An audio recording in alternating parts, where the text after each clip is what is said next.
One that's been to a sporting event, the atmosphere before a game, I think Game Time Decisions has that same exact atmosphere. This is our arena. This is what we do. There is going to be an energy to Game Time Decisions that you will feel night in and night out. The excitement you get when you lock your bets in, when you're figuring out what you want to do, we can zone in on the biggest games each night. I want this to be the place that people come to before the games start so they feel as ready as possible to lock in their cards. We are going to hit every single one of those markets that you need to know about. We're going to go through every single thing, and I've got a great team behind me that's going to help me get the job done. There is not going to be a better place, I promise you, than Game Time Decisions to get that new information, react to it, and be able to then bet accordingly. We will have everything at our disposal, and we will use that to our advantage. I'm Kevin Walsh. Tune into Game Time Decisions from 6 to 8 p.m. Eastern on SportsGrid. I do a sliding DiVincenzo to the one. Obviously, Terrence Shannon Jr., that is actually dynamic offensively and defensively. So we'll see how it works. I think it's a little bit of a work in progress. Do both teams win? Yes. I don't think at the end of the day, Minnesota could have afforded to keep Cat, Rudy, and Ant for that amount of money. Betting above the rim, only on SportsGrid.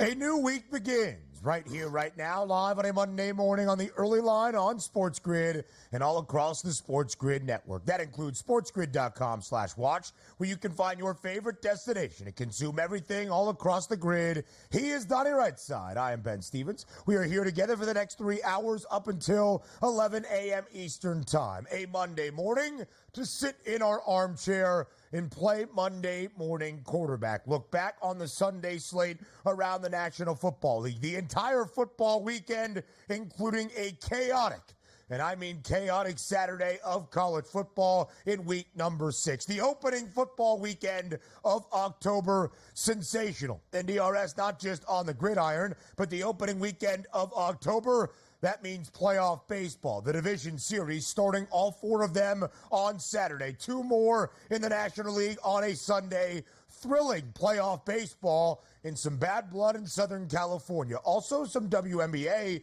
postseason headlines to bring you. The New York Liberty and the 2-time defending WNBA champs, that's the Aces, hoping for a 3rd straight. They send Las Vegas packing. New York back into the WNBA Finals. All of that and plenty more over these next 3 hours.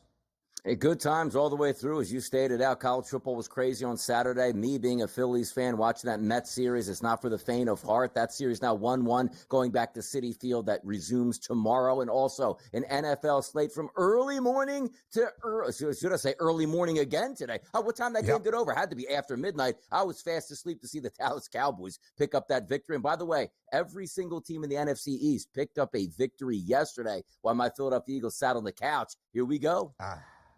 The NFC East not looking all that shabby. A couple of them as road underdogs. The NFC North, everybody is above 500. There is so much to get to. So let's start with Sunday Night Football. In a start that was delayed for over an hour because of lightning and weather in the Steel City. So it was a very long day. Our first game of the day kicked off over in London, 9:30 a.m. Eastern stateside. Our final game of the day more than 12 hours later after 9:30 p.m. Eastern Time. And it came down to the very final seconds on a new day on this Monday Dak Prescott, Jalen Tolbert, 20 ticks remaining, 4th and goal from the 4, the go-ahead and game-winning score for Dallas. The Cowboys win outright in Pittsburgh as a 2.5-point underdog, 20-17. The Cowboys' second victory already this year, outright as an underdog against an AFC North foe. And the Steelers' DRS, after a perfect 3-0 start, have now dropped 2 games in a row.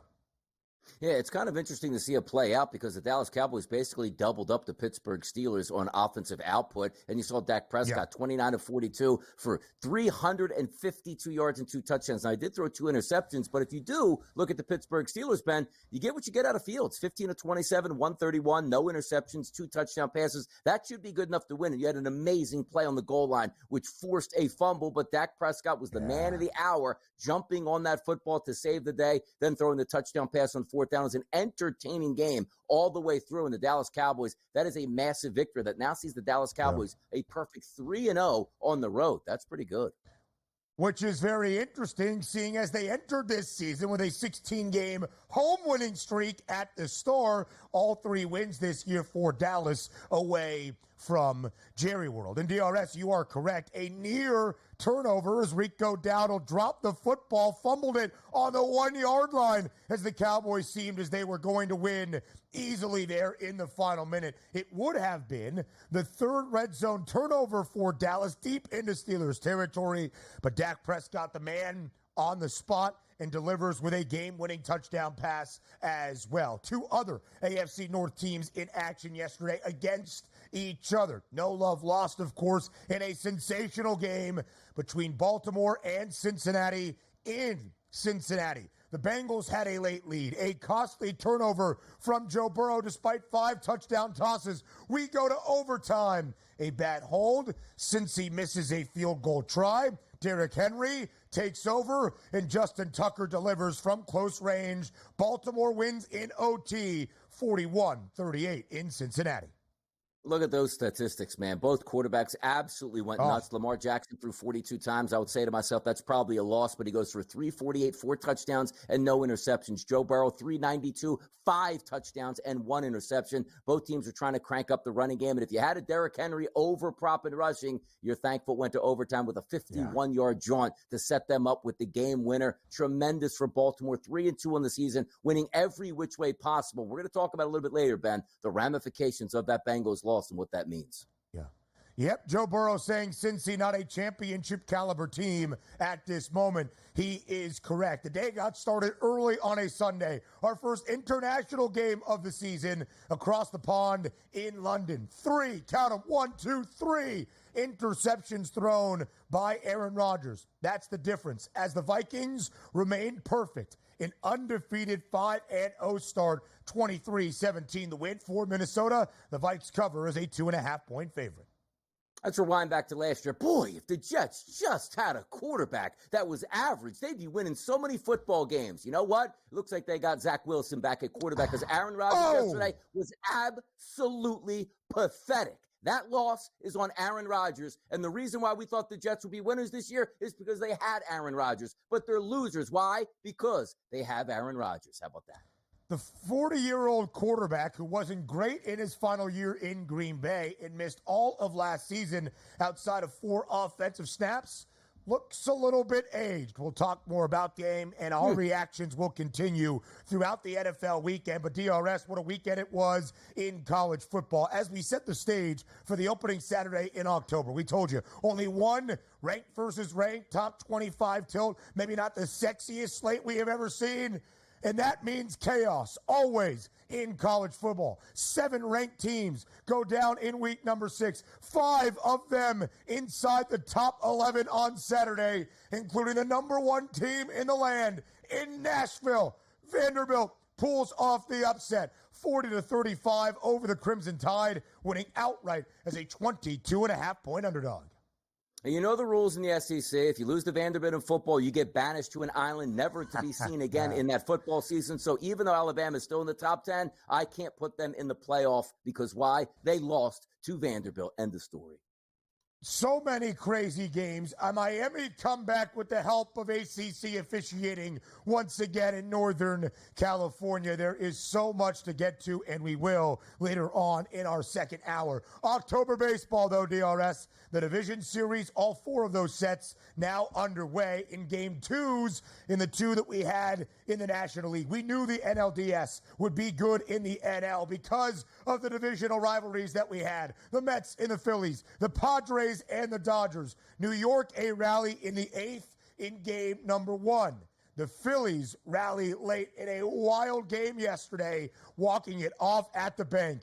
Nick Castellanos, a two-run shot, or a solo shot, rather, that tied the game after he muttered, "These effing people," and then he delivers with the walk-off RBI single in the bottom of the ninth. The Phils even the series at a game apiece.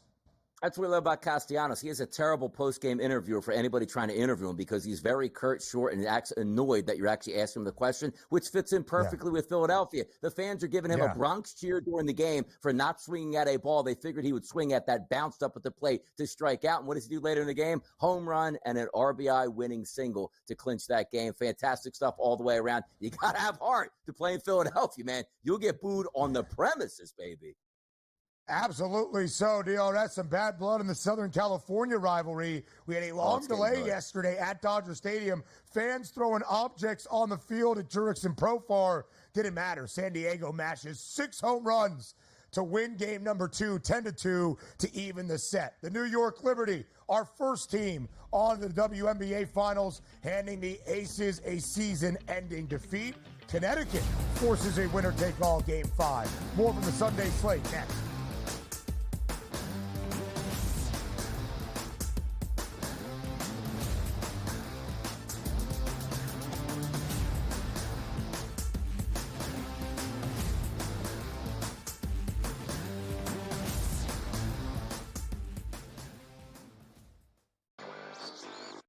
Sunday Night Football, not really much of a matchup here, and the Bills looked so good up until this point, and, to me, it's probably like a one-off for them. The basic thing you have to do against the Ravens, force them to pass and try to use their weapons downfield, get them behind, because if you can do that, then it takes Derrick Henry a little bit out of the game. But if you get them with momentum coming out of the gate, getting a long touchdown run to the first play. Newswire, only on SportsGrid. Right here with you on Pro Football Today on SportsGrid. Odds in motion, trying to see what lines have moved throughout the week. Never felt more comfortable in this set than I do for this year. I'm ready. I'm just getting angry. The hot takes are going to be here all long, people. What in the world is going on in Miami, guys? It's not particularly anything to shy away from just because many people are on top of it. Hot take, hot take. I think this line is asking you once again to take New Orleans. Pro Football Today, only on SportsGrid. I do a sliding DiVincenzo to the 1.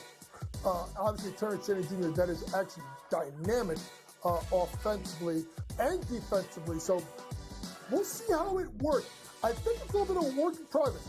Do both teams win? Yes. I don't think at the end of the day, Minnesota could have afforded to keep Cat, Rudy, and Ant with that amount of money. Betting above the rim, only on SportsGrid. I do think they come back, and I think they win this game, but they've got to do it decisively. I think they've got to get that confidence back because they went out there, and like I said earlier, Kentucky almost beat Georgia. Kentucky almost did beat Ole Miss, and I think what you're going to see in this conference, if you don't play well and you're a top 10 team in the SEC, you're going to get knocked out by one of those top 25 teams in the SEC if you're not ready to play. Powered by SportsGrid.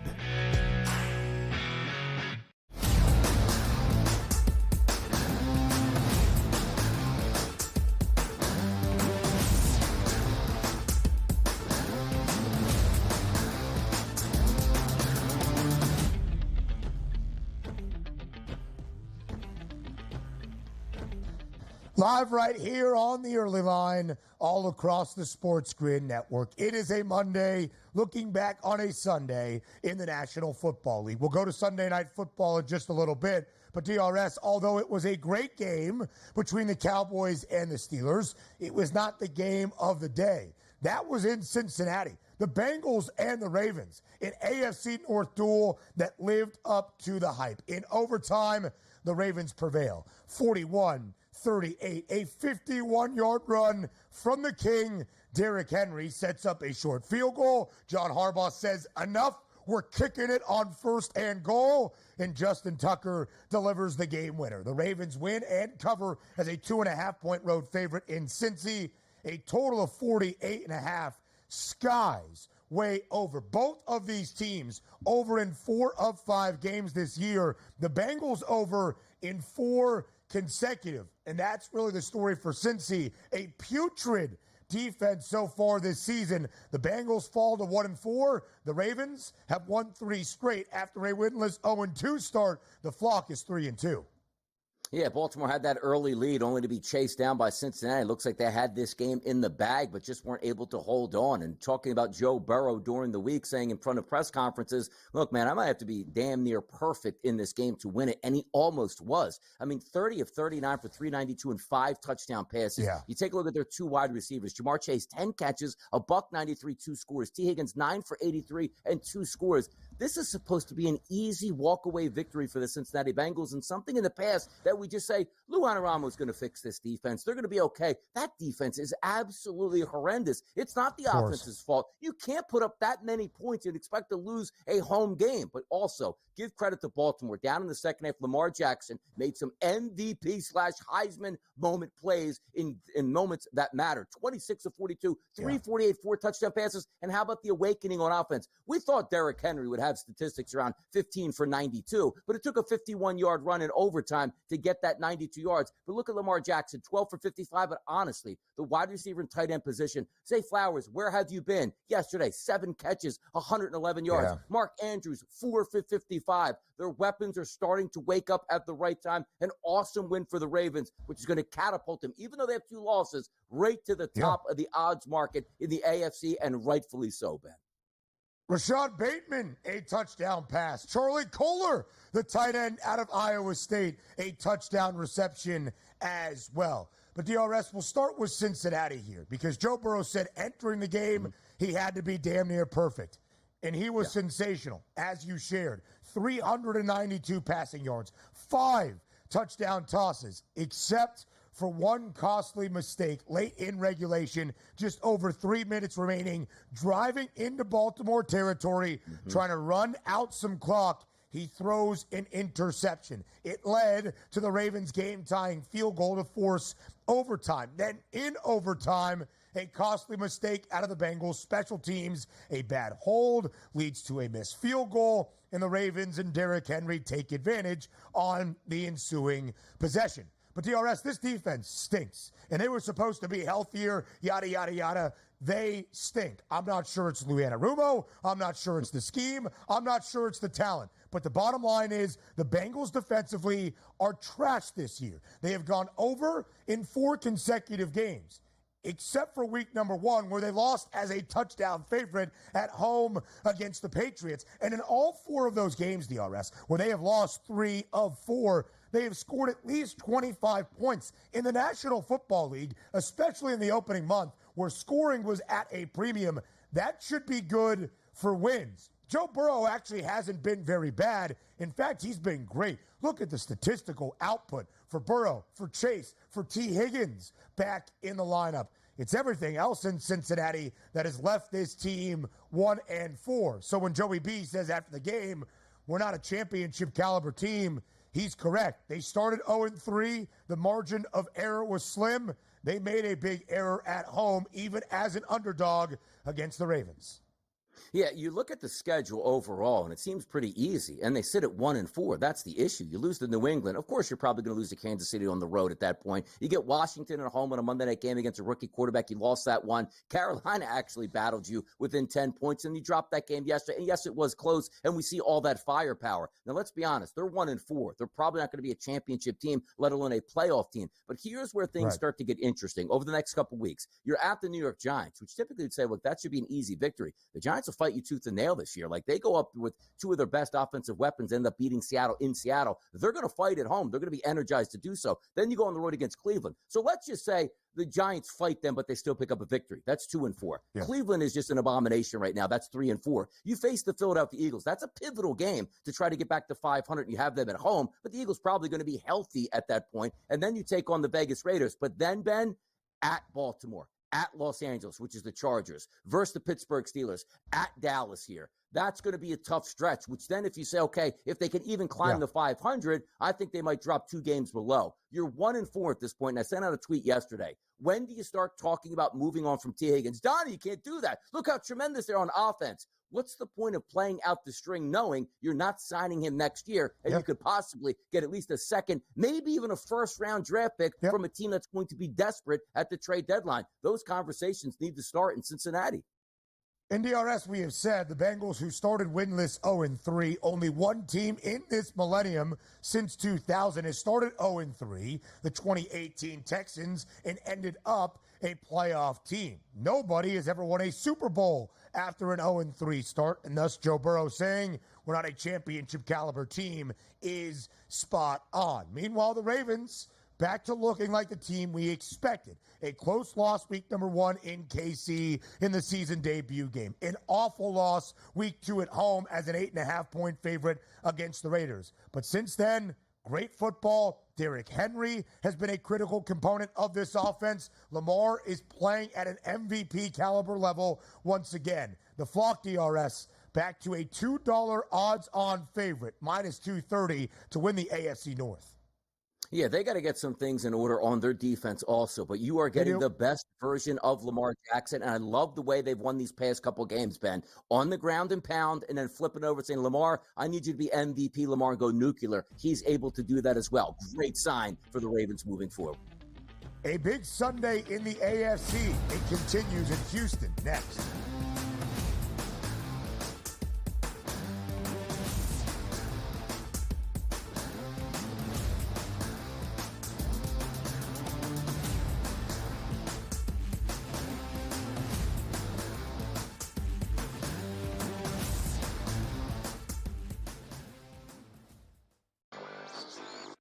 Sunday Night Football, not really much of a matchup here. And the Bills looked so good up until this point. And, you know, to me, it's probably like a one-off for them. The basic thing you have to do against the Ravens, force them to pass and try to use their weapons downfield, get them behind. Because if you can do that, then it takes Derrick Henry a little bit out of the game. But if you get them with momentum coming out of the gate, getting a long touchdown run on the first play. Newswire, only on SportsGrid. Right here with you on Pro Football Today on SportsGrid. Odds in motion, trying to see what lines have moved throughout the week. Never felt more comfortable in this set than I do for this year. I am ready. I'm just getting angry. The hot takes are going to be here all long, people.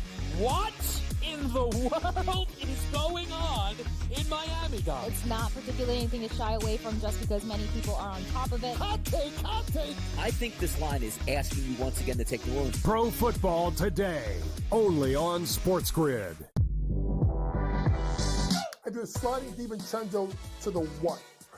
Obviously, Terrence Jr., that is actually dynamic offensively and defensively. So we'll see how it works. I think it's a little bit of a work in progress. Do both teams win? Yes. I don't think at the end of the day, Minnesota could have afforded to keep Cat, Rudy, and Ant for that amount of money. Betting above the rim, only on SportsGrid. I do think they come back, and I think they win this game, but they've got to do it decisively. I think they've got to get that confidence back because they went out there, and like I said earlier, Kentucky almost beat Georgia. Kentucky almost did beat Ole Miss, and I think what you're going to see in this conference, if you don't play well and you're a top 10 team in the SEC, you're going to get knocked out by one of those top 25 teams in the SEC if you're not ready to play. Powered by SportsGrid.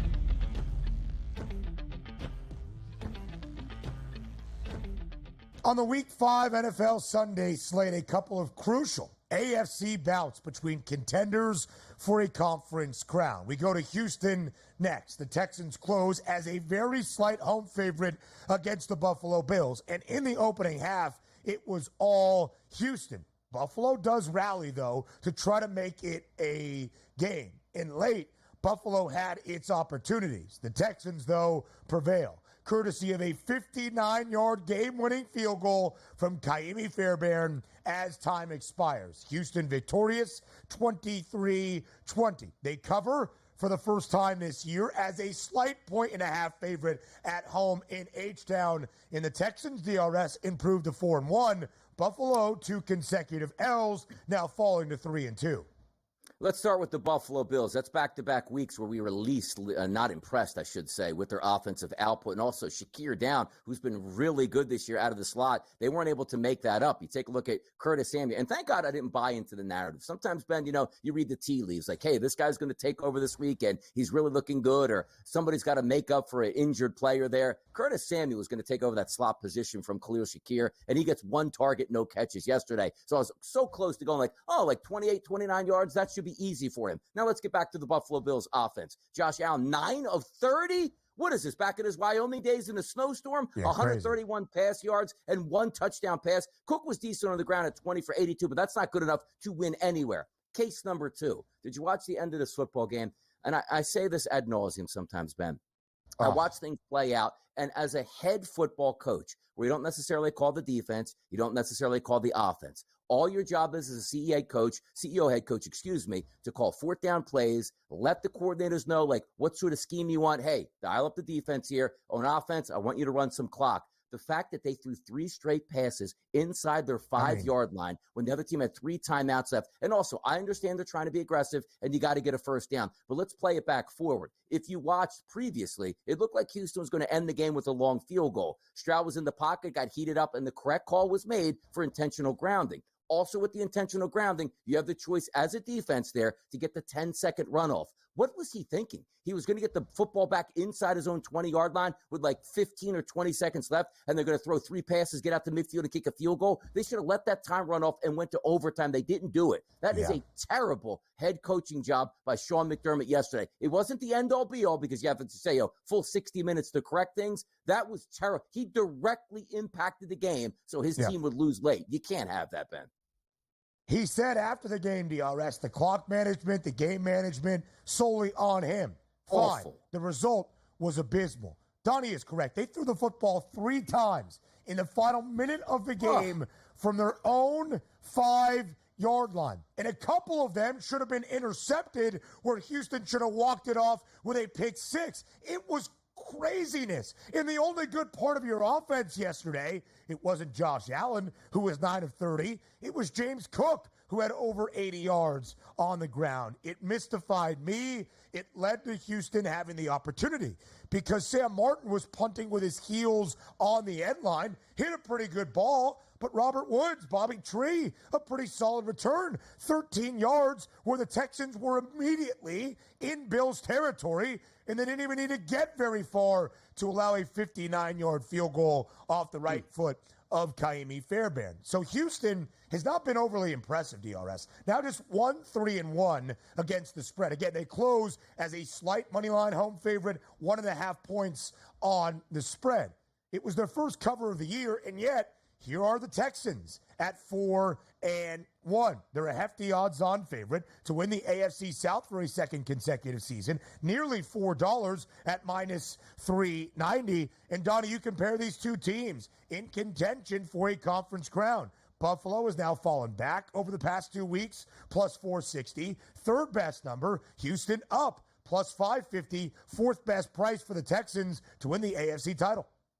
Let me also say this, too, about the Houston Texans. I was surprised Nico Collins played last week, and he was phenomenal, saying, how could he have a hamstring injury and perform that well? Caught up to him. And by the way, if Nico Collins stays healthy or didn't get injured on that next deep touchdown, he had 2 for 78 on 2 targets, that 67-yard touchdown pass. You saw him coast in the end zone the final 5 yards because it was pulled. That game completely changed. Houston was routing Buffalo, and then all of a sudden we're struggling to move the football as easy as they were in the first quarter. Something to keep an eye on. when you hurt that hamstring again, we could be without 3, 4, 5 weeks of Nico Collins in Houston. Keep an eye on that situation. That could affect some things in the standings.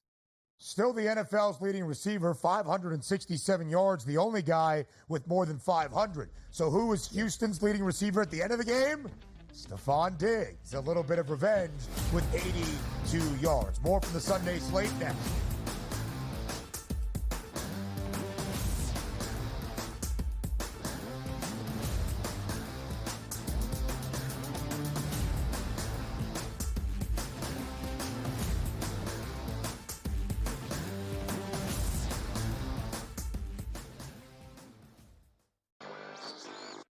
Sunday Night Football, not really much of a matchup here. And the Bills looked so good up until this point. And, yeah, to me, it's probably like a one-off for them. The basic thing you have to do against the Ravens, force them to pass and try to use their weapons downfield, get them behind. Because if you can do that, then it takes Derrick Henry a little bit out of the game. But if you get them with momentum coming out of the gate, getting a long touchdown run to the first play. Newswire, only on SportsGrid. Right here with you on Pro Football Today on SportsGrid. Odds in motion, trying to see what lines have moved throughout the week. Never felt more comfortable in this set than I do for this year. Brady, I'm just getting angry. The hot takes are going to be here all long, people. What in the world is going on in Miami, guys? It's not particularly anything to shy away from just because many people are on top of it. Hot take, hot take. I think this line is asking you once again to take the room. Pro Football Today, only on SportsGrid. I do a sliding DiVincenzo to the one. Obviously, Terrence Jr., that is actually dynamic offensively and defensively. So we'll see how it works. I think it's a little bit of a work in progress. Do both teams win? Yes. I don't think at the end of the day, Minnesota could have afforded to keep Cat, Rudy, and Ant for that amount of money. Betting above the rim, only on SportsGrid. I do think they come back, and I think they win this game, but they've got to do it decisively. I think they've got to get that confidence back because they went out there, and like I said earlier, Kentucky almost beat Georgia. Kentucky almost did beat Ole Miss, and I think what you're going to see in this conference, if you don't play well and you're a top 10 team in the SEC, you're going to get knocked out by one of those top 25 teams in the SEC if you're not ready to play. Powered by SportsGrid.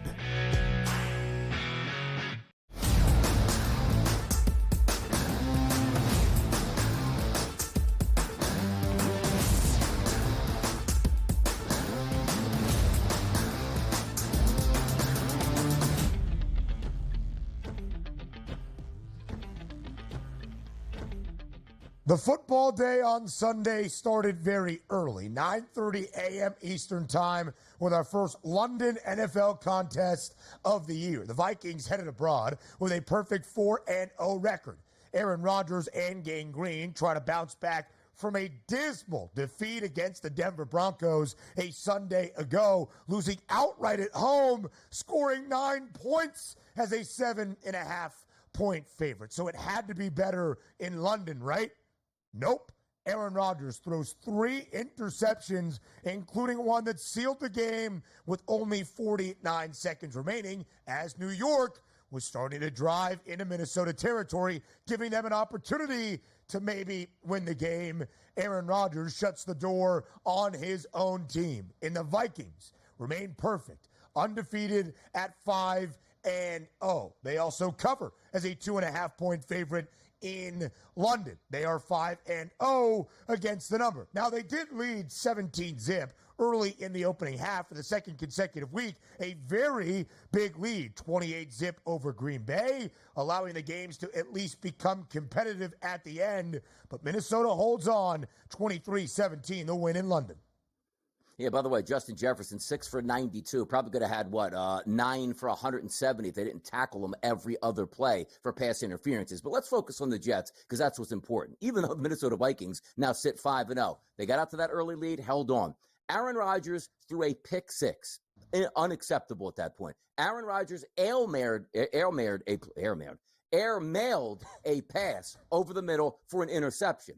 he also underthrew Mike Williams to end the game on an interception. And let's also remember this, a double move by Garrett Wilson on a walk-in touchdown to win that football game. He airmailed that as well. He was absolutely horrendous yesterday, and he has been this season. And that's the part when we start up the show in the 7-7, and I say to myself, all right, Aaron Rodgers, what are we getting here? Can you just be your old self, which is a top 5 quarterback? Maybe we don't get that. Can you be just a top 15 quarterback and the Jets can rely on that defense and win football games? And it feels like we are just back to the Jets don't have a quarterback. Boy, it's a shame, because if they had a quarterback, they'd be able to lean on that defense and win football games. That's how bad Aaron Rodgers was yesterday. If Tyrod Taylor plays, they probably win that football game. That loss, and don't give me, did you see the drop passes out there? Yes, that's part of football, drop passes. They're not turnovers here. They're not directly giving the other team 7 points because you're a bad quarterback right now. And Aaron Rodgers at the podium, haven't done that before. Yeah, it looks like the Jets are careening off the road. Robert Saleh, who knows if he's going to be the head coach all the way through the season, but does it even matter? This is Aaron Rodgers' football team. He is the conductor. He is sitting there in the pilot's chair, and he's legitimately crashing this team. It's unbelievable this is happening. I like the metaphor there. He is in the pilot's chair of the Jets, and they are crashing. He wears the pants. Is he tanking their own early season success to try to lure Davante Adams to New York from Las Vegas to say, hey, I told you we need Tay? Because Aaron Rodgers runs that organization. He wears the pants. It's not Robert Saleh. It's not Joe Douglas. It's certainly not Woody Johnson. Will they give in to Aaron Rodgers once again? Because, Donnie, if the experiment doesn't work, if the New York Jets do not snap their 13-year playoff drought this season, does Aaron Rodgers walk away before a football season where he will be 41 years old? And where does that leave the New York Jets as a franchise moving forward? That's been my main critique of this whole process. You have invested everything into Aaron Rodgers, your offensive staff, your offensive roster. If it does not work out and you do not see the success in what does true success even look like for the Jets, that's a whole other conversation. Where does that leave your organization for the next 3, 5, 7, 10 years for this franchise? Right now, New York is a game below 500 at 2-3. And all 3 interceptions were awful. Andrew Van Ginkel, a pick 6 early. The game-sealing one, Mike Williams had a step. And Mike Williams is like 6'9". Throw the football up to him and stop with whatever you think that you are doing that is better. Stephon Gilmore played great coverage, and it fell into his lap. And there was a very, very quick cutaway to Robert Saleh just shaking his head. Like, man, I have to cover for this guy. I hate this guy. He is going to cost me my job. And you're probably correct. The Jets, by the way, now, under Robert Saleh, who became the head coach in 2021, an underdog 44 times. They are 17-27 against the spread. Second worst underdog team in that span in the last 3+ years in the NFL. By the way, Ben, shout out my guy Garrett Wilson. He might be in the ice tub today. 22 targets. Boy, let me tell you something right now. You lose the football game as a wide up, you get 22 targets. You're feeling pretty good on Monday morning because that's exactly the game plan that you wanted. But also, Ben, let's look at the running back position here. And yes, I just needed a couple more yards out of Breece Hall. 9 for 23. Like, where is that explosive running back that we figured we would be getting a home run hitter with Aaron Rodgers to run play action off and just get those easy yards to open up the passing game? It's invisible. The Jets just can't block anybody. And did you see early in that game, Braylon Allen comes in, who I love as a running back. I think he's a great number 2 option. They run on 3rd down, Ben, up the middle, 3rd and 1, get nothing. They go, you know what? Let's do the same thing again, and got nothing again. I just don't understand. Is it just that offensive line is so bad coupled with Aaron Rodgers? They have no chance at victories here. That is an elite defense that has a veteran quarterback and weapons all over the field, and they're 2-3. Unacceptable. But what are you doing schematically, right? It's Nathaniel Hackett, Aaron's best bud. You threw the football 54 times with a 40-year-old quarterback. Breece Hall and Braylon Allen, hurt. Bright spots for who? Aaron Rodgers? Aaron Rodgers got hurt. They still kept dropping him back there. Yeah. Which is crazy. And Breece Hall and Braylon Allen were great in the opening 3 weeks of the year. Last week against Denver, 64 yards on the ground, 2.8 yards per pop. Yesterday, 14 carries as a team for 36 yards, 2.6 yards per carry. If you feel as though we are drowning on about the Jets, it's just because it's been a disastrous last 2 weeks. The Vikings are a really good football team. DRS, since the merger in 1970 in the NFL, 5 teams, only 5, have trailed for less than 3.5 minutes in the opening 5 games of an NFL season. Minnesota is that 15. The 4 previous have all played in the Super Bowl. 2 won, 2 lost. Pretty good recipe for the Vikings to begin this year, and a perfect 5-0 against the spread record. Now let's get to Sunday night, the tail end of our NFL Week 5 slate. A delay in Pittsburgh. We got off to a slow start. Actually, both teams did score a field goal on their opening offensive possession, but it really came down to the final minute. After Rico Dowdle fumbles at the 1 as the Cowboys looked like they would score that game-winning touchdown, Dak Prescott, Johnny on the spot, falls on it. It leads to a 4th and goal from the 4 with just over 20 seconds remaining. He finds Jalen Tolbert for the game-winning touchdown toss. 20-17, Dallas wins outright as a 2.5-point road underdog, in the Steel City. Nobody to blame but that Pittsburgh Steelers defense. Pittsburgh went down the field late in that 4th quarter, punched in a touchdown, just said, defense, hold up, and just don't allow a touchdown. And what happens? The Dallas Cowboys go to the length of the field and score that touchdown. A great drive for Dak Prescott, but also, finally, we just talked about the Jets. Hey, running backs, wake up here in big moments. Rico Dowdle, 20 carries, 87 yards, 4.4 yards per carry. He was the catalyst for that football team to allow Dak Prescott to get some more extra time in the pocket. And also, that Dallas defense only giving up 17 total points. Injured, no pass rush, didn't matter. That's a gutsy win for the Dallas Cowboys, something we don't say often. They are a perfect 3-0 on the road this year. 2 of them outright as an underdog, where they had been a terrible underdog in the last 2 seasons. Dak did throw 2 costly interceptions, including an INT that led to the go-ahead touchdown for the Steelers. Little 6-yard shovel pass from Justin Fields to Pat Freiermuth. Not good enough, though, at the end of the day to hold on for a win. That Steelers defense. Plenty more around the NFL next.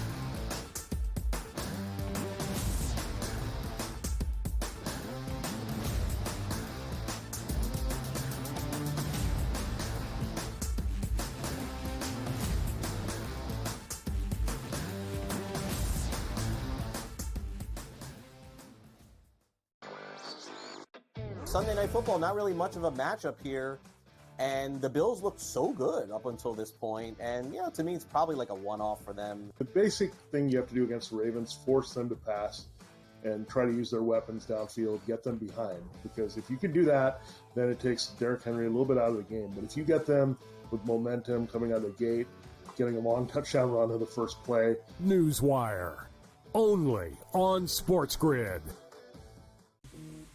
Right here with you on Pro Football Today on SportsGrid. Odds in motion, trying to see what lines have moved throughout the week. Never felt more comfortable in this set than I do for this year. Brady, I'm just getting angry. The hot takes are going to be here all long, people. What in the world is going on in Miami, guys? It's not particularly anything to shy away from just because many people are on top of it. Hot take, hot take. I think this line is asking you once again to take the room. Pro Football Today, only on SportsGrid. I do a sliding DiVincenzo to the 1. Obviously, Terrence Jr., that is actually dynamic offensively and defensively. So we'll see how it works. I think it's a little bit of a work in progress. Do both teams win? Yes. I don't think at the end of the day, Minnesota could have afforded to keep Cat, Rudy, and Ant for that amount of money. Betting above the rim, only on SportsGrid. I do think they come back, and I think they win this game, but they've got to do it decisively. I think they've got to get that confidence back because they went out there, and like I said earlier, Kentucky almost beat Georgia. Kentucky almost did beat Ole Miss, and I think what you're going to see in this conference, if you don't play well and you're a top 10 team in the SEC, you're going to get knocked out by one of those top 25 teams in the SEC if you're not ready to play. Powered by SportsGrid.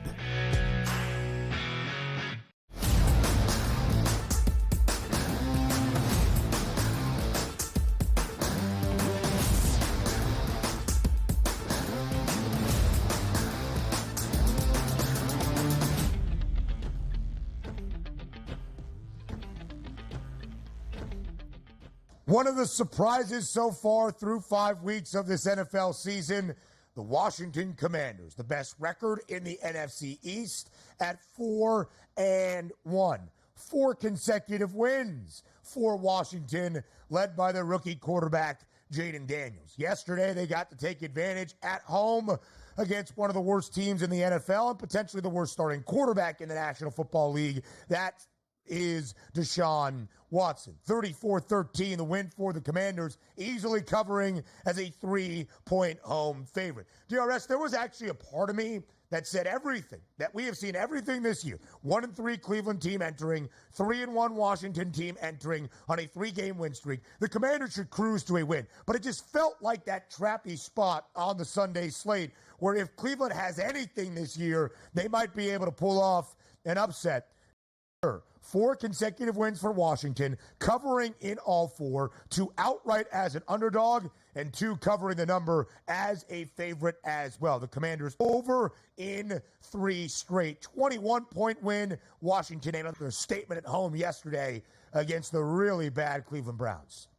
They are really bad, but let's focus on the good here. The Washington Commanders, 34-13, that offense really coming into his own. And Jaden Daniels did have an interception yesterday, but it didn't matter in the game where they were playing the Browns. I like what I see, and also this stems back from the offseason. You take a look at changing the head coach, changing the offensive coordinator. It's worked out in spades. Dan Quinn comes in, calms the waters there. You have an exciting offensive coordinator that's using some tendencies back in his college football days in Cliff Kingsbury, and it's working out really well in an ultra-efficient offense, something that you really don't talk about with Cliff Kingsbury, but also the players, Ben, that they added in the offseason, making a lot of non-splat, like, hey, superstar players coming in. No, guys like Austin Eckler came back off of a concussion, Ben. 6 carries, 67 yards, 2 catches for 30 yards. Yeah. You take a look also at some of the other running backs chipping in. McNichols has been fine. Robinson's banged up and still scored 2 touchdowns yesterday. It's all working out. Dan Quinn, is going to be bringing that defensive heat, and he's been doing that the past couple weeks here. This isn't a fluky 4-1 because you can no longer say, well, they're playing really bad defenses and bad football teams. I don't know. They absolutely smashed the Cardinals, who went on the road and beat the 49ers on the road yesterday. So it's no longer any given Sunday, oh, they're getting lucky. No, this is a really good football team. You know what getting lucky is, Ben? 17-16, 15-14, 13-12.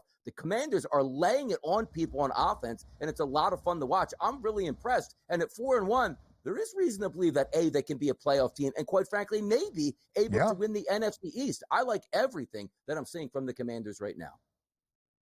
14 of 25 yesterday for Jaden Daniels, his first game of 5 in his NFL career with less than a 70% completion percentage. So overall has dropped to just a tick above 77%, but still 238 yards, a touchdown, his second interception. Washington's leading rusher, 82 yards. DRS, he is the first NFL player in league history in the first 5 games of his career with 1,000 passing yards and more than 250 on the ground. He has been sensational. On the other side, Deshaun Watson, 125 yards. He has thrown for less than 200 yards in all 5 games this year for Cleveland. Some of it is not his fault. The offensive line is woeful. He entered yesterday being sacked already 19 times in the opening month, the most in the NFL. But he's got to be better. And there was a viral clip yesterday of Deshaun Watson walking off the field to the clear disappointment of Kevin Stefanski when Stefanski wanted to go for it. It was not Deshaun Watson, albeit I would like to kind of bag on him more, quitting on his team. Deshaun actually did the smart thing, realizing there was going to be 12 guys in the huddle leading to a penalty. Thus, he had to take the burden and walk off. With all that said, fine moment for him yesterday. Overall, atrocious this year, subpar, worse than mediocre, and the Browns are now 1-4, having not covered the spread in any of their 4 losses, including twice as an underdog. Yeah, and how about this? They're going to be on the road next week against the Philadelphia Eagles, angry and healthy, coming off their bye week, so it doesn't improve and probably staring down a 1-5 right now. But you know what? Sometimes, Ben, I get upset where I say, okay, I lost 2 parlays yesterday by a combined 5 total yards. But you know which one I won? Jerome Ford, over 42.5 rushing yards, which I gave out on my morning crunch yesterday. He had 9 for 47. The reason why it fits into the game, it's not me just cheering on a bet. Ben, they were so bad at the end of the game, they just ran the football to get out of there, and I cashed a ticket I had no business cashing. That's how, like, you see the third, they fought to the end. No, they didn't. 34-7, they basically said, can we just leave here and run the football? And I actually benefited from that. So it's hilarious of how bad they were that I cashed a rushing prop because they gave up. Love to see it. It might feel fitting to say, all right, let's play Jameis Winston. Let's see it. Let's cut this creep and get him out of the organization. You want to do that? The cap hit is more than $200 million. More than $200 million. Guaranteed contracts, DRS, as you said to me during the commercial break, were never going to be a thing moving forward in the NFL. Everybody hates the Haslam family for doing it around the NFL ownership group. They are certainly never going to be a thing again. So Jaden Daniels, the number 2 overall pick, has led his Commanders team to a winning record and a fantastic 4-1 start. How about Caleb Williams and Chicago? A perfect 3-0 at Soldier Field this year. All 3 wins in the Windy City, all coming as a home favorite with a cover in a game between 2 franchises that will forever be linked because of the trade. The Panthers moving up to get Bryce Young first overall in 2023, resulting in the Bears having the first overall pick this past April. They use it to select Caleb Williams. There will always be the natural ties between these 2 organizations. Chicago, looking like that trade paid off yesterday, 36-10, the victory for the Bears. Caleb Williams was sensational, 20 of 29, 304 yards, 2 touchdowns as Chicago cruises to a win and a cover at home, 36-10, covering as a 3.5-point favorite. This was the game we expected Caleb Williams to break out, and he did yesterday. Finally saying, I'm the catalyst for this offense. I'm going to put us in good positions. Over 300 yards, multiple touchdown passes. DeAndre Swift, after threatening with getting benched, has absolutely been shot out of a cannon the past 2 weeks. But Matt Eberflus, still going to get a lot of the brunt, but look at his defenses, Ben. Week number 1, 17 points. Week number 2, 19. Week number 3, 21. Week number 4, 18. Week number 5, 10 points here. If you're going to play defense where you're not giving up, like you say, 20 or more points, you're going to win a lot of football games in the NFL. And here are the Bears, now 3-2 on the season. And Caleb looks like he's getting that start here on maybe an Offensive Rookie of the Year session. And who was the guy that had both of his touchdown tosses? Former Panther, DJ Moore. NFL Offensive Rookie of the Year odds next.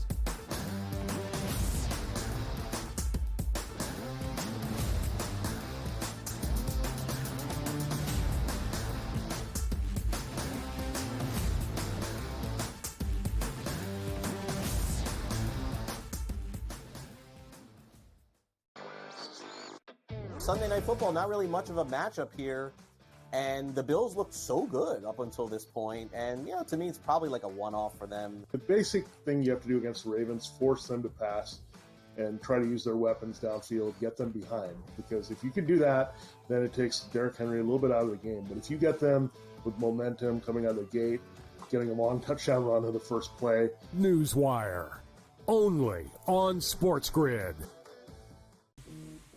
Right here with you on Pro Football Today on SportsGrid. Odds in motion, trying to see what lines have moved throughout the week. Never felt more comfortable in the set than I do for this year. I'm just getting angry. The hot takes are going to be here all people. What in the world is going on in Miami, guys? It's not particularly anything to shy away from just because many people are on top of it. Hot take. I think this line is asking you once again to take the Orleans. Pro Football Today, only on SportsGrid. I do sliding DiVincenzo to the 1. Obviously, Terrence Jr., that is actually dynamic offensively and defensively. So we'll see how it works. I think it's a little bit of a work in progress. Do both teams win? Yes. I don't think at the end of the day, Minnesota could have afforded to keep Cat, Rudy, and Ant for that amount of money. Betting above the rim, only on SportsGrid. I do think they come back, and I think they win this game, but they've got to do it decisively. I think they've got to get that confidence back because they went out there, and like I said earlier, Kentucky almost beat Georgia. Kentucky almost did beat Ole Miss, and I think what you're going to see in this conference, if you don't play well and you're a top 10 team in the SEC, you're going to get knocked out by one of those top 25 teams in the SEC if you're not ready to play. Powered by SportsGrid.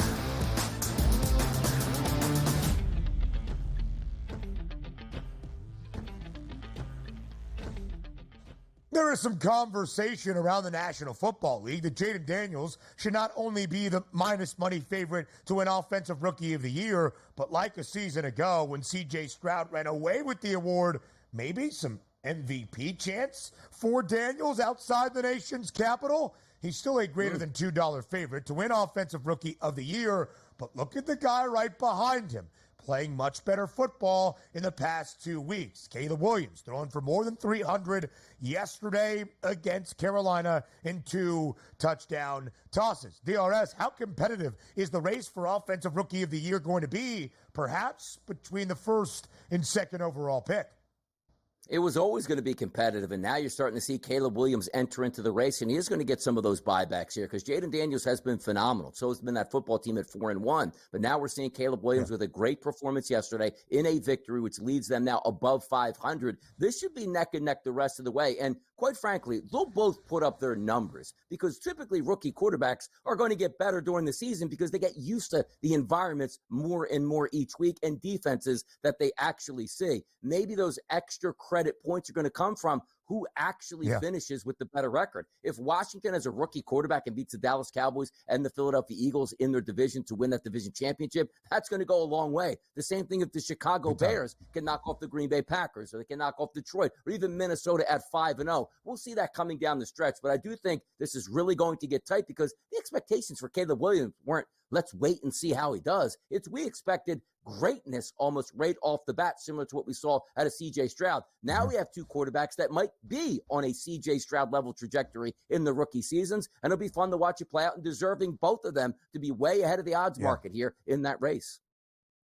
And Donnie, I have said all offseason long when handicapping this award that it's tough for a quarterback often to win Offensive Rookie of the Year because you're drafted early, a lot of expectation placed on your shoulders, but you go to a bad franchise. Often you're not contending for a winning record or a playoff spot. Both of these teams, Washington is 5-1, in first in the NFC East. The Bears, 3-2, both a winning record. By the way, the NFC North, all 4 teams above 500. It is the only division in football with more than 2 teams above 500. Everybody in the NFC North has a winning record, which takes us around the National Football League and the rest of the Week 5 Sunday slate. The year of the underdog continues yesterday. Underdogs of 5.5 points or more this year are now 19-4-1 against the number following Week 5 with 13 outright victories, including both of the underdogs of 5.5 points or greater yesterday winning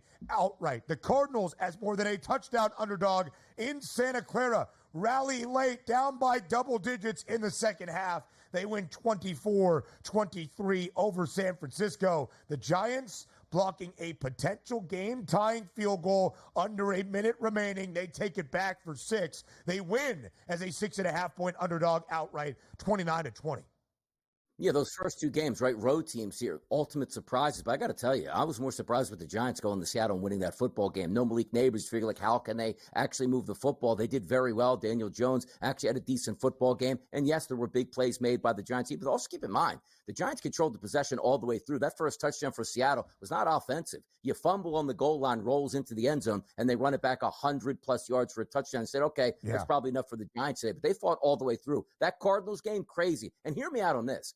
95+ degrees out there in California for that game. If you know, the 49ers wanted to petition the NFL that week, Ben, and say, we don't want to wear our normal home reds here. We want to wear the white jerseys. But before the season, you have to make that designation. So in the second half, you know who didn't score a single point? He was probably a little bit more worn out. The San Francisco 49ers, where the Cardinals were all white there out in the sun, and they scored 14 points in the second half. Didn't help that the Niners didn't have their kicker, but at the same time, Brock Purdy, inefficient, something we never really say. 19 of 35, 244, a touchdown, and 2 interceptions, and a passer rating of only 62.1 and a QBR of 29%. Terrible loss. This team is really talented, and 2-3 now. Things have to change out there in San Francisco. They just got to play better. Sub 500, Jake Moody injured late in the opening half, but the Niners were up 23-10 at the break. How it changed the philosophy in the second, we'll never really know. But Arizona rallies. And DRS, you mentioned the 49ers held scoreless. It seemed as though they would have a prime opportunity to score a touchdown to ice away the game, to put it out of reach. Jordan Mason who has been great this year, fumbling on first and goal from the 8 with just over 6 minutes remaining in the fourth and final quarter. The rest of those scores, the rest of the big news from the NFL and the Sunday slate in Week 5 when Hour 2 starts next, as well as the college football chaos from Saturday. Come back and join us.